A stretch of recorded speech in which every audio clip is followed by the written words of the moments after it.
Hey everyone, welcome to Sweet Talks, the show where we talk about the most epic superhero movie franchise ever, coming to a brief and satisfying conclusion, based somewhat off the comic books, in order to generate the most hype and speculation amongst the fans as to who will live and who will die. Wow. Yeah, so this is going to be our predictions on who lives and who dies in Infinity War.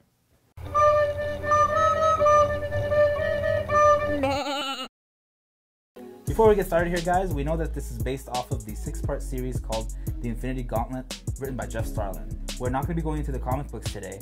What we're going to do is going to predict everything based off of the MCU and how it's been headed so far. First up, the two pillars of the Avengers, Papa Stark and Captain America. Predictions on 3. 1, 2... Captain Tony America. Stark. No. See, what Brendin is stupidly mistaken about is Captain America is going to be taken out of this because no one can get rid of Robert Downey Jr. I mean, it's Robert Downey Jr. He started this whole franchise. There is no way he's going to end this franchise. But what better way to end a decade-long character arc than killing off the one and only Robert Downey Jr.?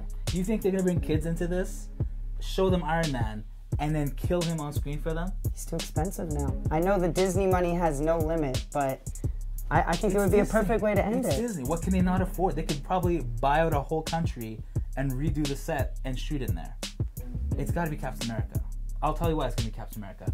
Here's why it's going to be Captain America. Aside from the comics that we mentioned previously here, why it's going to be Captain America is because he dies in the comics. And when it cuts to the scene of Thanos in the trailer holding his giant Infinity Gauntlet over Cap, and Cap is struggling to hold him up there, I think Cap is going to deliver one of those lines where he tries to hold him off while everyone else escapes because it looks like they get run over in Wakanda.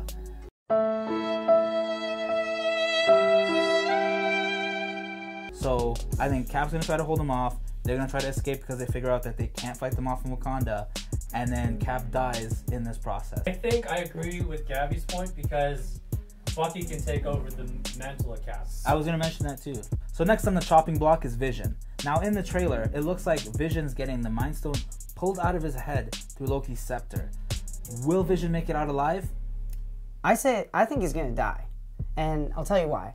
Scarlet Witch and him had this kind of romantic thing going on in Civil War, and I think that it would really add a lot of depth to her character if Vision died.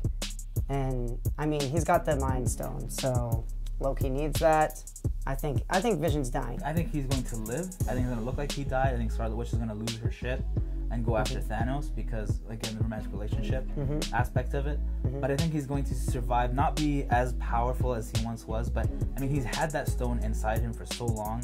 I think there is some residue that will still hold him intact and keep them together. I think the remaining Avengers are safe. Like, there is a shot in the trailer where Spider-Man looks like he's in real danger, but given that he's so new to the MCU and how well he was received in Civil War and in Homecoming, I think he's pretty much safe. Doctor Strange has the Time Stone, but he took on an interdimensional god, Dormammu. Is that how you say his name? Dormammu, yeah. No, I agree. He's safe, he's safe. I think because they introduced Tom Holland, he's still kind of fresh. Spider-Man's definitely safe. Yeah. Benedict Cumberbatch, however the hell you say his last name. Cumberbatch. He's going to be safe as well because they just introduced him. There's no way. The people that I think are going to be difficult and might see their way out, I actually think that we're going to see Thor go out in this one. Really? Because Chris Hemsworth has expressed that he wants out of the MCU, and they're still signed on for Part 1 and Part 2 of Infinity War. But I feel like this is where they can end him because Ragnarok was fantastic, but I feel like he's kind of climaxed and now it's like... Speaking of Ragnarok, what about the Hulk? The Hulk should be safe because I don't know, like I don't see a lot of Mark Ruffalo. Like it's like he's kind of trickled in there very little, and I would hate to see him disappear without ever getting his own movie, like his own show, like something where like what happened with him and Scarlet Witch? What happened with him and Black Widow? Like, it's a little tricky because Scarlett Johansson plays. Yeah, I get it. So like it's like I want to know more of that backstory.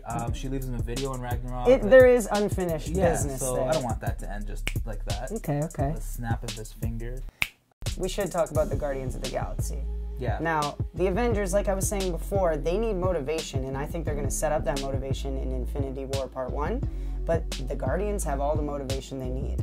Between Nebula and Gamora, you know, being kidnapped, their whole family being killed in front of them, Thanos training them / torturing them to be killing machines. Here's my prediction. I think Nebula is going to die. Now, I'm going to take you back to the beginning of her character. She was kind of this side character. She's totally a villain. All she wants is the approval of Thanos. In Guardians Volume 2, she kind of played this anti-hero. She joined the Guardians, kind of helped them out a little bit, but it was all in, like, self-serving in her act of revenge. She wanted to kill Thanos. I think it would be the perfect, like, crescendo to have her make the ultimate sacrifice. Maybe she finds out a weakness in Thanos that the Avengers / Guardians weren't aware of, but I think she's going to die making the ultimate sacrifice, helping the team, and partially getting her revenge and fulfilling that need. So, final thoughts and predictions to wrap this up. I wouldn't call this a sound prediction, more of like a wish list item, but you gotta hear me out here. I want them to introduce the X-Men. Hugh Jackman's done playing Wolverine. It's the perfect time to kind of like reintroduce those characters into the Marvel MCU. I think that, and this, again, this is way off base, but I would love for Thanos to have some sort of cataclysmic event happen. Maybe he gets all the Infinity Stones, huge explosion goes off, maybe some radiation all across the planet, and that's what introduces the mutant gene in people. And then boom, the X-Men can be introduced slowly that way. You gotta remember that if they're killing off a lot of characters, they're gonna need to cherry pick some that they can reintroduce. But see, this is why my prediction, think that Bucky Barnes is going to take over for Cap. So that would be the perfect transition where he dies off, they can walk Chris Evans out after all the work he's done, and then Bucky can take over as Cap. He has rocked his shield a few times.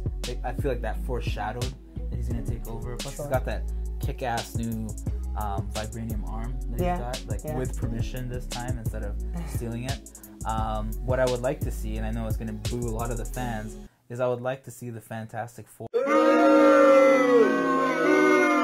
a pivotal role in this, where the movies don't suck, because all the Fantastic Four movies have been awful. And I mean, Doom is supposed to be integral to this whole fight, Silver Surfer is supposed to be integral to this fight, a lot of characters are missing, and that's why we can't go off of the comics, because in this one, it feels like there's a whole kind of two universes missing, of the X-Men and the Fantastic Four just not being present. We have to fill in the void with what we think is going to happen based on the characters that we have. Thank you guys for watching. If you guys enjoyed what you saw, be sure to hit the subscribe button and hit that little bell icon so absolutely nothing can happen.